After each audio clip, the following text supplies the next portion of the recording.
Hello, good morning all. എല്ലാവർക്കും screen കാണാൻ പറ്റുന്നുണ്ടല്ലോ? അതുപോലെ തന്നെ വോയിസ് വ്യക്തമായിട്ട് കേൾക്കാൻ പറ്റുന്നുണ്ടോ? കേൾക്കാനും കാണാനും പറ്റുന്നുണ്ടെന്ന് വിചാരിക്കുന്നു.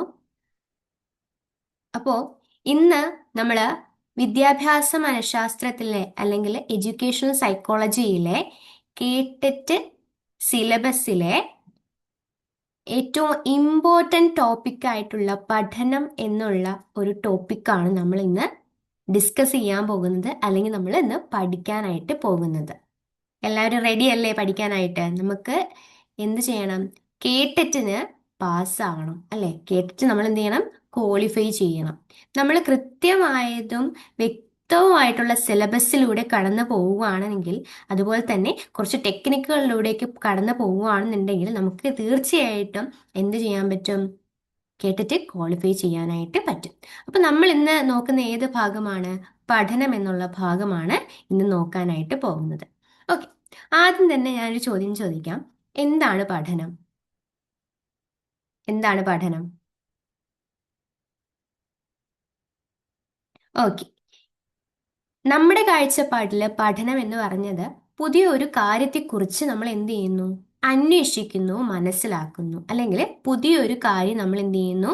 നേടുന്നു. അതാണല്ലേ പഠനം.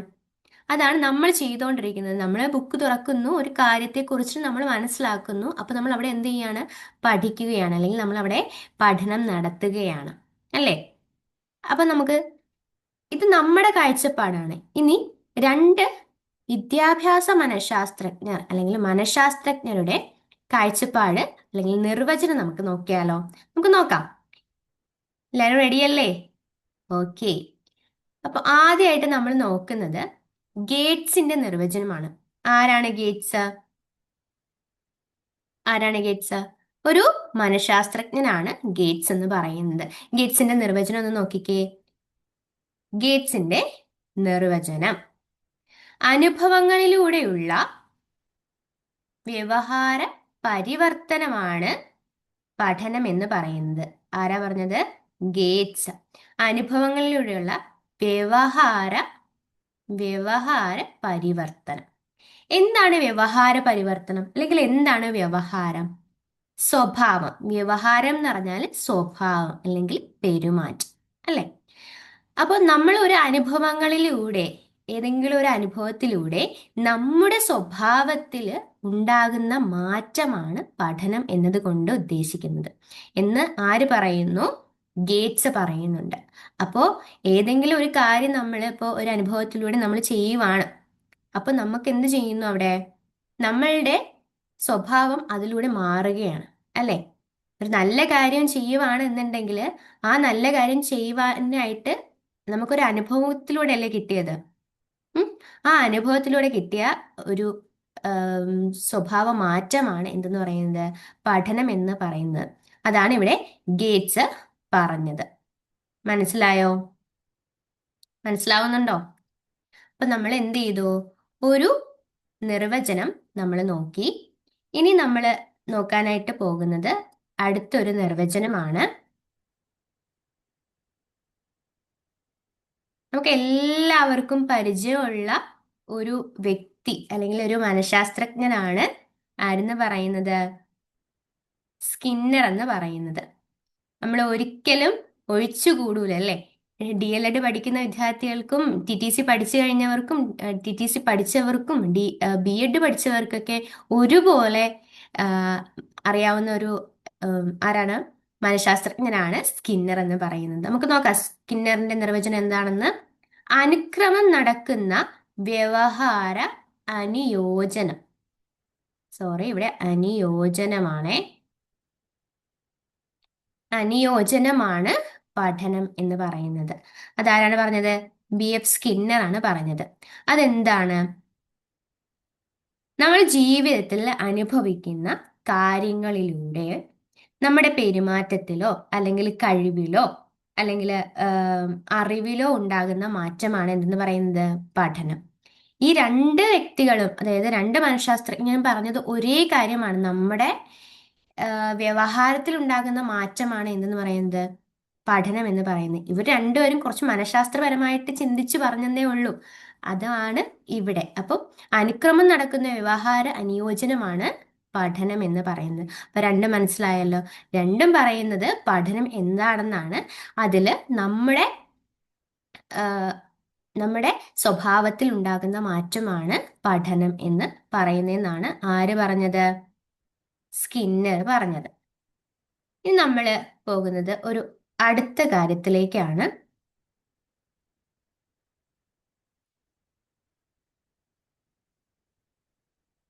പഠനവക്രം. എന്താണ് പഠനവക്രം എന്നാണ് നമ്മൾ ഇനിയിപ്പോ നോക്കാനായിട്ട് പോകുന്നത്.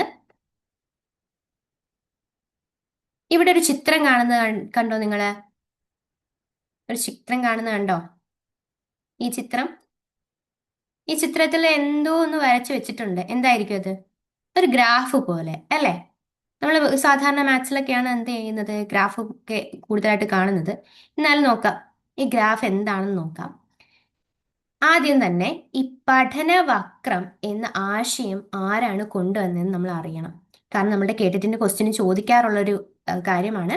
പഠനവക്രം എന്ന ആശയം മുന്നോട്ട് വെച്ചത് അല്ലെങ്കിൽ കൊണ്ടുവന്നത് ആരാണ്, അല്ലെങ്കിൽ പഠനവക്രത്തിന്റെ വക്ഞാതാവ് ആരാണെന്ന് ചോദിക്കുന്നത്. ആരാണ്? എബിങ് ഹോസ് ആണ്. ആരാണ്? എബിങ് ഹോസ് ആണ് പഠനവക്രം എന്ന് പറയുന്ന ഒരു ആശയം മുന്നോട്ട് വെച്ചത്. അപ്പൊ എന്താണ് പഠനവക്രം എന്ന് നോക്കിയാലോ. പഠനത്തിന്റെ പുരോഗതിയെ ഗ്രാഫിക്കലായി അവതരിപ്പിക്കാനുള്ള ഒരു ഉപാധിയാണ് പഠനവക്രം. ഇത്രയും കേട്ട് ഞെട്ടേണ്ട ആവശ്യമൊന്നുമില്ല. നമ്മുടെ പഠനത്തിലൂടെ അല്ലെങ്കിൽ ആവർത്തിച്ചുള്ള പരിശീലനത്തിലൂടെ നമ്മളുടെ പഠന പുരോഗതിയെ ചിത്രീകരിക്കുന്നതിനുള്ള ഒരു രീതി. നമ്മളിപ്പോ ഒരു കാര്യം വരയ്ക്കുന്നു, നമ്മൾ ചുമ്മാ വരച്ചു നോക്കുവാണ്, എന്നിട്ട് നമ്മൾ ആലോചിക്കുകയാണ്, ഇവിടെ എൻ്റെ പഠനം നിൽക്കുന്നു ഇല്ലേ നോക്കാം. ഇവിടെ എൻ്റെ ഒരു പഠനം നിൽക്കുന്നു. ഞാനിപ്പോ നന്നായിട്ട് പഠിച്ചുകൊണ്ട് പോയാൽ നമ്മൾ എങ്ങനെ നേരായിട്ട് തന്നെയല്ലേ പോകുന്നത്, അല്ലേ? ഇതുപോലെ ഒരു ഗ്രാഫിക്കൽ ചിത്രീകരണത്തിൽ നടത്തുന്നതാണ് പഠനവക്രം. അപ്പൊ പഠനത്തിന്റെ പുരോഗതിയെ ഗ്രാഫിക്കലായി അവതരിപ്പിക്കുന്നതിനുള്ള ഒരു ഉപാധിയാണ് എന്തെന്ന് പറയുന്നത്? പഠനവക്രം എന്ന് പറയുന്നത്. പഠനത്തിന്റെ തോത്, സമയം ആലേഖനം ചെയ്യുന്നതിലൂടെ ഇത് സാധാരണയായി നിർമ്മിക്കുന്നു. ഇനി വരുന്ന സ്ഥലങ്ങളിൽ നമ്മൾ എന്ത് ചെയ്യും? ഈ y അക്ഷം x അക്ഷം എന്നൊക്കെ ഉള്ള സംഭവങ്ങൾ നമ്മൾ പഠിക്കും. അപ്പൊ എന്താണ് പഠനവക്രം? പഠനത്തിന്റെ പുരോഗതിയെ നമ്മൾ എന്ത് ചെയ്യുന്നു? ഒന്ന് ചിത്രീകരിക്കുന്നു. പഠനം എവിടെ എത്തി എന്ന് നമുക്ക് അറിയാൻ വേണ്ടിയിട്ടാണ് നമ്മൾ എന്ത് ചെയ്യുന്നത്? ഈ പുരോഗതി അല്ലെങ്കിൽ ഈ ഒരു ചിത്രം നമ്മൾ വരച്ച് നോക്കുന്നത്. അപ്പൊ പഠനത്തിന്റെ പുരോഗതിയെ ഗ്രാഫിക്കലായി അവതരിപ്പിക്കുന്നതിനുള്ള ഒരു ഉപാധിയാണ് എന്തെന്ന് പറയുന്നത്? പഠന വക്രം എന്ന് പറയുന്നത്. അപ്പൊ ആരാണ് അത് കൊണ്ടുവന്നത്?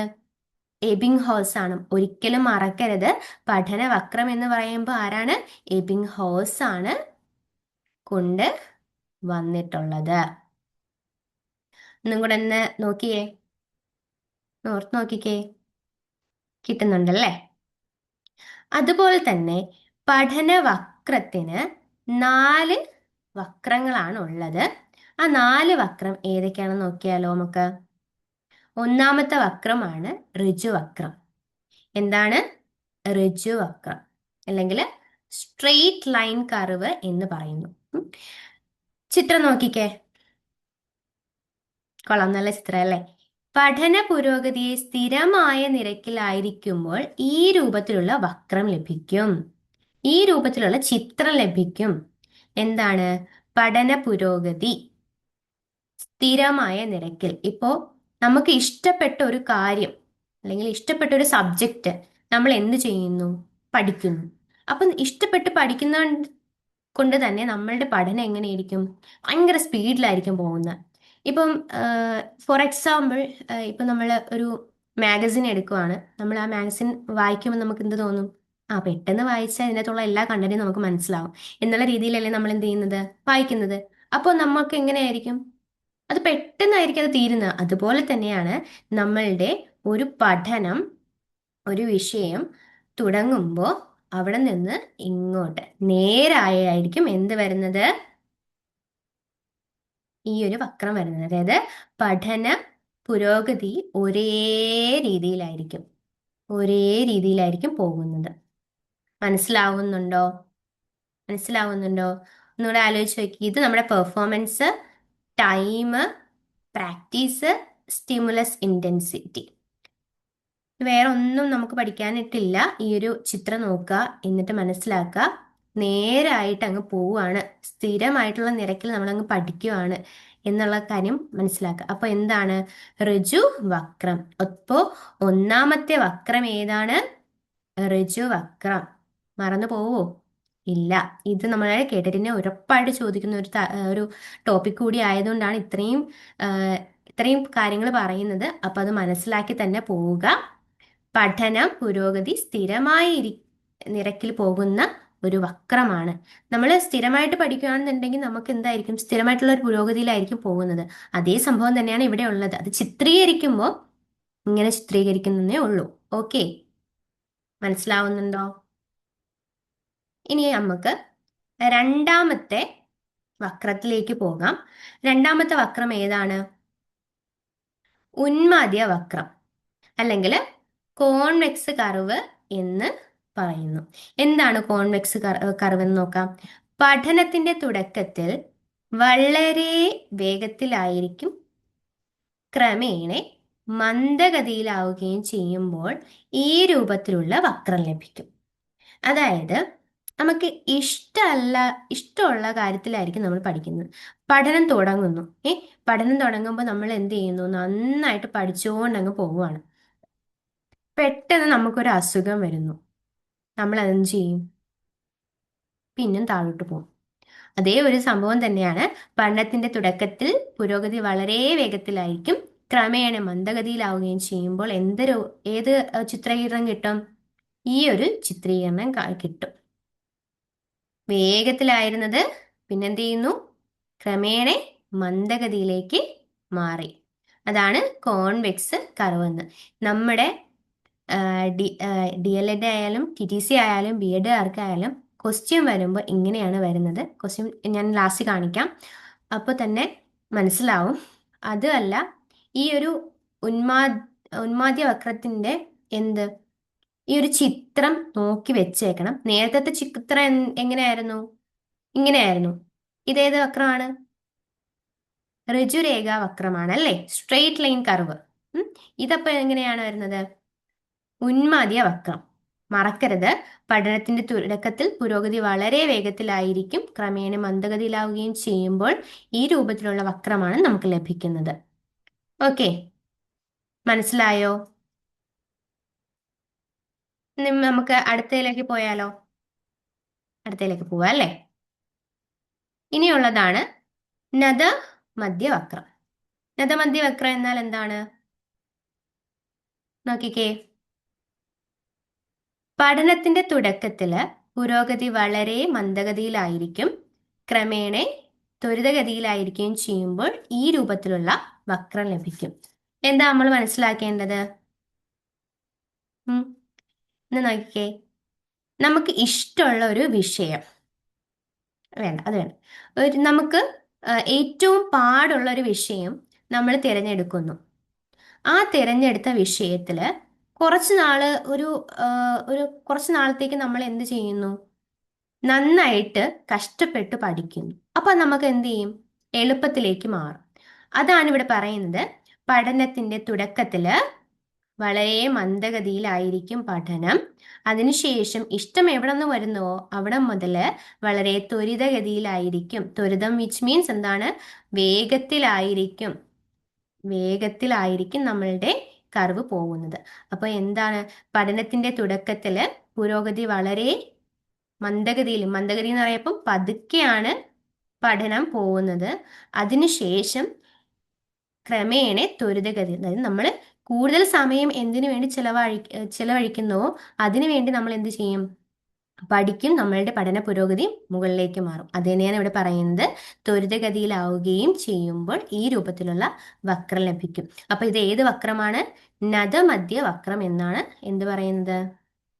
ഈ ഒരു വക്രത്തിന് പറയുന്ന പേര്. ഓക്കെ, മനസ്സിലായോ? ഇപ്പൊ നമ്മൾ 3 വക്രങ്ങളാണ് പഠിച്ചത്. ഏതെന്നൊന്ന് ഓർത്ത് നോക്കിക്കേ. ഋജുരേഖാ വക്രം, ഉന്മധ്യ വക്രം, നദമധ്യ വക്രം. അപ്പൊ അടുത്ത വക്രത്തിലേക്ക് നമ്മൾ പോവുകയാണ്. ഏതാണ് ഈ വക്രം? സമ്മിശ്ര വക്രം. നമ്മൾ പേര് പഠിക്കുന്നതിന് മുമ്പ് തന്നെ എന്ത് നോക്കണം? ചിത്രങ്ങൾ നോക്കുകയാണെന്നുണ്ടെങ്കിൽ നമുക്ക് പെട്ടെന്ന് മനസ്സിലാവും ഇത് ഏതൊക്കെയാണ് എന്നുള്ളത്. വളരെ ഈസി ആയിട്ടുള്ള ഒരു ടോപ്പിക്കാണ്. കുറച്ച് നേരം കഴിഞ്ഞ് ലാസ്റ്റ് ഒരു ക്വസ്റ്റ്യൻ കൂടെ കാണിക്കുമ്പോൾ നിങ്ങൾക്ക് നന്നായിട്ട് മനസ്സിലാവും എന്ന് പ്രതീക്ഷിക്കുന്നു. അപ്പോൾ ഈ ഒരു വക്രം ഏതാണ്? സമ്മിശ്ര വക്രം. ഏതാണ്? സമ്മിശ്ര വക്രം. പഠനത്തിൽ ഏറ്റക്കുറച്ചിലുകൾ ഉണ്ടാകുമ്പോൾ ഈ രൂപത്തിലുള്ള വക്രം ലഭിക്കുന്നു. അല്ലേ? വക്രം എന്നുകൊണ്ട് ഉദ്ദേശിക്കുന്നത് എന്താണ്? ചിത്രം. ഈ ഒരു ചിത്രം ലഭിക്കുന്നു. അപ്പൊ ഗ്രാഫിൽ എന്തൊക്കെ മാറ്റങ്ങളാണ് ഉണ്ടാകുന്നതെന്നാണ് നമ്മളിപ്പോ നോക്കിയത്. നമ്മൾ ആദ്യം പഠിച്ചത് ഇങ്ങനെയുള്ളത്,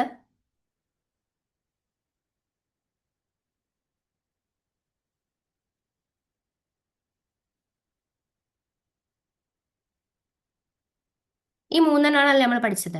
അപ്പൊ ഒന്നും കൂടെ നോക്കിക്കേ. സമ്മിശ്ര വക്രം. പഠന പുരോഗതിയിൽ ഏറ്റക്കുറച്ചിലുകൾ ഉണ്ടാകുമ്പോൾ ഈ രൂപത്തിലുള്ള ചിത്രം ലഭിക്കും.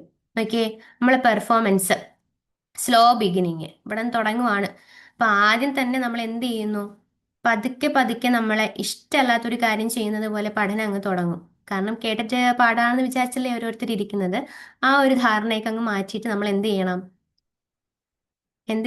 ഇതുപോലെ നന്നായിട്ട് പഠിച്ചു തുടങ്ങാം. Slow beginning. Initial learning is slow. നമ്മളെ പഠനം തുടങ്ങുകയാണ്. ആദ്യം ചെറുതായിട്ടങ്ങ് തുടങ്ങി, എന്നിട്ട് എന്ത് ചെയ്യുന്നു? Rapid improvement. നമ്മുടെ ഈ ക്ലാസ് ഒക്കെ കേട്ടതിന് ശേഷം തോന്നി നമുക്ക് കുറച്ചുകൂടെ പഠിക്കാമെന്ന് വിചാരിച്ച് വന്നിരിക്കുന്നവര്, അപ്പോൾ ആ ഒരു ക്ലാസ് കൂടെ കേട്ടപ്പോൾ നമ്മളുടെ ഏതില് കുറച്ച് ഇമ്പ്രൂവ്മെന്റ് ഉണ്ടായി. 2 ദിവസം നെറ്റ് ഇല്ലായിരുന്നു. ആ ഇമ്പ്രൂവ്മെന്റ് പിന്നും കുറഞ്ഞു.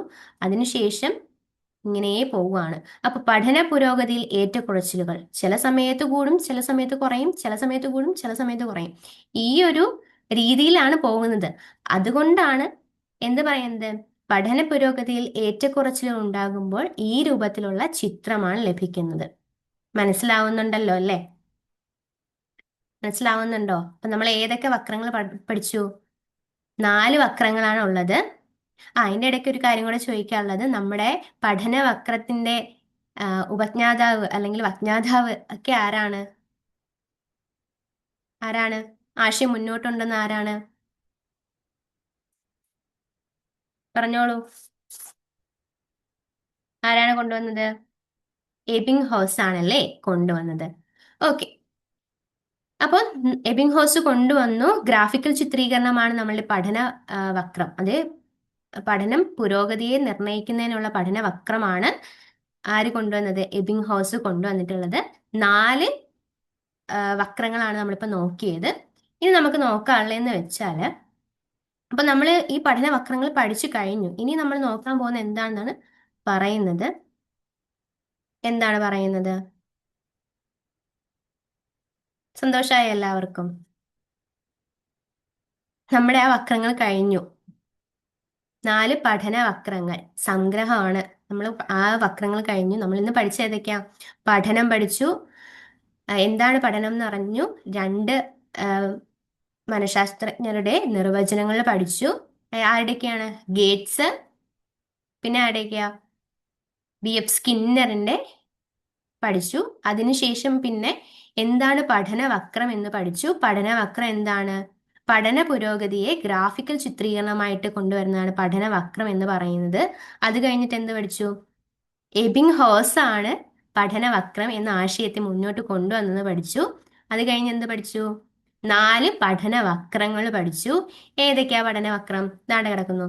ഋജുരേഖാവക്രം, ഋജുരേഖാവക്രം, ഉന്മാദ്യവക്രം, നദമധ്യവക്രം, സമ്മിശ്രവക്രം. എന്നോട് ഒന്നും കൂടെ പറയാൻ പറ്റോ? ഋജുവക്രം, ഉന്മാദ്യവക്രം, നദമധ്യവക്രം, സമ്മിശ്രവക്രം. അതായത് സ്ഥിരനിരക്കിൽ പുരോഗതി. നമുക്ക് ഇഷ്ടപ്പെട്ട് പഠിച്ച ആ ഒരു സബ്ജക്റ്റ് എന്ത് ചെയ്യുന്നു? നമ്മൾ വളരെയധികം ഇൻട്രസ്റ്റോട് കൂടിയും സമയം കൊടുത്തും ഒക്കെ നമ്മൾ പഠിക്കുകയാണ്. അപ്പോൾ നമ്മളുടെ ആ ഒരു പുരോഗതി എങ്ങനെയായിരിക്കും? നേരായ രീതിയിലായിരിക്കും പോകുന്നത്. അവിടെ ഒരു യാതൊരു തരത്തിലുള്ള ഏറ്റക്കുറച്ചിലും ഉണ്ടാവില്ല. ഫോർ എക്സാമ്പിൾ വേറൊരു കാര്യം പറഞ്ഞുതരാം. നമ്മളിപ്പോൾ ഒരു ഇഷ്ടപ്പെട്ട ഒരു സിനിമ കാണുന്നു. വളരെയധികം ഇൻട്രസ്റ്റോടു കൂടിയും സമയം ചെലവഴിക്കുകയാണ് നമ്മൾ എന്ത് ചെയ്യുന്നത്, ആ ഒരു സിനിമ കാണുന്നത്. അതുപോലെ തന്നെ അപ്പോൾ ഒരേ നിരപ്പിൽ തന്നെയല്ലേ നമ്മൾ ഇരുന്ന് കാണുന്നത്. അതുപോലെയാണ് ഋജുവക്രവും സ്ഥിര നിരക്കിലാണ് എന്ത് ചെയ്യുന്നത്, പുരോഗതി വരുന്നത്. ഉന്മാദി വക്രം എന്ന് പറയപ്പം ആദ്യം ഇഷ്ടപ്പെട്ടാണ്, കുഴപ്പമൊന്നുമില്ല എങ്കിലും നമ്മൾ പഠിക്കും. പഠിച്ചതിന് ശേഷം ഒരു എന്തെങ്കിലും അസുഖം വരികയാണെന്നുണ്ടെങ്കിൽ നേരെ അങ്ങ് എന്ത് ചെയ്യുന്നു, മന്ദഗതിയിലേക്ക് പോകുന്നു. മന്ദഗതി എന്ന് വെച്ചാൽ അവിടെ ആ ഒരു പഠനം പുരോഗതി കുറയുന്നു. അതാണ് ഉന്മാദ്യ വക്രം. അടുത്തെന്താണ്, നദമധ്യ വക്രം. ആദ്യം മന്ദഗതിയിൽ തുടങ്ങി, ഇഷ്ടമല്ലാത്തൊരു സബ്ജക്റ്റ് തുടങ്ങി, ആ ഒരു സബ്ജക്റ്റ് തുടങ്ങിയതിന് ശേഷം പിന്നെ നമ്മൾ ആ ട്രാക്കിലേക്ക് വീണു. ആ ട്രാക്കാണ് ഇവിടെ ഉള്ളത്. ആ ട്രാക്കിലേക്ക് വീണു. പിന്നെ പഠന പുരോഗതി എങ്ങനെയായി, സ്പീഡിലേക്ക്, വേഗതയിലേക്ക് പോയി. പിന്നെ സമ്മിശ്ര വക്രം. നമ്മൾ ക്ലാസ് കേട്ടു, പഠിച്ചു, 2 ദിവസം നെറ്റ് ഇല്ലാതിരുന്നു, പിന്നും പോയി, പിന്നും നെറ്റ് കിട്ടി, നമ്മൾ എന്ത് ചെയ്യുന്നു, അങ്ങനെ പഠിച്ചു. അതാണ് സമ്മിശ്ര വക്രം. എല്ലാവർക്കും മനസ്സിലാവോ? മനസ്സിലായോ എല്ലാവർക്കും? ഒന്ന് ഓർത്ത് നോക്കിക്കേ, ഇത്രയും നേരം പഠിച്ച. ഇനി ഞാൻ ഓർക്കാൻ പറഞ്ഞതിന്റെ പ്രധാന കാരണം എന്ന് വെച്ചാൽ പാഠത്തിന്റെ അവസാനം, ഭാഗത്തിന്റെ അവസാനമാണ്. ഏതൊക്കെയാണെന്ന് നോക്കിക്കേ. പഠന നിർവചനം പഠിച്ചു. ഗേറ്റ്സ്, സ്കിന്നർ എന്നിവർ അനുഭവങ്ങളുടെ വ്യവഹാര പരിവർത്തനമായി നിർവചിച്ച കാര്യങ്ങൾ പഠിച്ചു. പഠനവക്രം, എബിംഗ് ഹൗസ് മുന്നോട്ട് വെച്ച ഈ ആശയം പഠന പുരോഗതി ഗ്രാഫിക്കലായി അവതരിപ്പിക്കുന്നു. 4 പഠിച്ചു. ഏതൊക്കെയായിരുന്നു വക്രതരങ്ങളെന്ന് പഠിച്ചു. ഋജുവക്രം, ഉന്മാദ്യവക്രം, നദമധ്യവക്രം, സമ്മിശ്ര വക്രം. അതായത് 4 പ്രധാന തരങ്ങൾ പഠിച്ചു. ഇനി നമുക്ക് നോക്കാനുള്ള കാര്യം എന്ന് വെച്ചാൽ കേട്ടറ്റിന് എങ്ങനെയാണ് ഇത് ക്വസ്റ്റ്യൻ വന്നതെന്നാണ് നോക്കാനായിട്ട് പോകുന്നത്. എങ്ങനെയായിരിക്കും കേട്ടിന്റെ ക്വസ്റ്റ്യൻ വന്നതെന്ന് നോക്കണ്ടേ? നമുക്ക് സ്കോർ നേടാൻ പറ്റുമെന്ന് നോക്കണ്ടേ? ഇതാ വന്നിരിക്കുന്നു നിങ്ങളുടെ സ്കോർ നേടാനായിട്ടുള്ളത്. ഏതൊക്കെയാ? അപ്പോ ഇത് കഴിഞ്ഞ ഒരു എക്സാമിന്റെ ഒരു ക്വസ്റ്റ്യൻ ആണ്. ഇതുപോലെ 4-5 ക്വസ്റ്റ്യൻ വർക്കൗട്ട് ചെയ്യുകയാണെങ്കിൽ കറക്റ്റ് ആയിട്ട് നിങ്ങൾക്ക് സ്കോർ നേടാൻ പറ്റുമെന്ന് ഞാൻ പറഞ്ഞല്ലോ. പഠനത്തിൽ ഇത് മാത്രമല്ല, കുറച്ച് കാര്യങ്ങളും കൂടെ ഉണ്ട്. അപ്പോൾ ചോദിക്കുകയാണ്, പഠന പുരോഗതി സ്ഥിരമായിരിക്കുന്ന പഠനവക്രം ഏതാണ് എന്ന് പറയാൻ പറ്റുമെന്ന് നോക്കിക്കേ. പഠന പുരോഗതി സ്ഥിരമായി ഇരിക്കുന്ന പഠനവക്രം, ഏറ്റക്കുറച്ചിലുകളൊന്നും ഉണ്ടാവുന്നില്ല, ഒരു കാര്യങ്ങളും ഉണ്ടാവുന്നില്ല. അപ്പൊ പിന്നെ ഏതായിരിക്കും? ആ, അപ്പൊ ഏതായിരിക്കും? എ ആയിരിക്കും അല്ലേ? നോക്കിക്കേ, പഠനത്തിന്റെ തോതും സമയവും അനുസരിച്ച് എന്ത് ചെയ്യുന്നു, പഠന പുരോഗതിയില് മാറ്റങ്ങളൊന്നും ഉണ്ടാവുന്നില്ല, നേരെ പോവുകയാണ്. അതുപോലെ തന്നെ ഒരേ നിരക്കിലുള്ള പഠന പുരോഗതിയാണ് കാണുന്നതെങ്കിൽ എന്തായാലും പഠന പുരോഗതി സ്ഥിരമായിരിക്കുന്ന പഠനവക്രം ഏതായിരിക്കും? എ ആയിരിക്കും. അത് ഏത് വക്രമാണ് നമ്മൾ പറഞ്ഞത്? ഋജുരേഖ, ഋജുരേഖ വക്രം അല്ലേ? ഇവിടെ കിടക്കുന്നതും നോക്കണ്ട, ഋജുരേഖ വക്രം. ഓക്കെ, എല്ലാവർക്കും മനസ്സിലായോ? സിമ്പിൾ അല്ലേ? ടോപ്പിക് ഭയങ്കര സിമ്പിൾ അല്ലേ? പഠനവക്രം എന്ന് പറയുന്നതും പഠനം എന്ന് പറയുന്നതും. നിങ്ങൾക്കൊരു സ്കോർ നേടാൻ പറ്റിയില്ലേ? ഇതുപോലെ തന്നെ പഠനത്തില് കുറച്ചും കൂടെ ഉണ്ട്. അടുത്ത ക്ലാസ്സിലായിട്ട് നമ്മളത് പഠിക്കുന്നതാണ്. അപ്പോൾ ക്ലാസ് ഇഷ്ടപ്പെട്ടെങ്കിലും എന്തെങ്കിലും ഡൗട്ട് ഉണ്ടെങ്കിലൊക്കെ എന്ത് ചെയ്യുക, അറിയിക്കുക. അപ്പോൾ ഇന്നത്തേക്ക് ക്ലാസ് വൈൻഡപ്പ് ചെയ്യുകയാണ്. Okay, thank you all.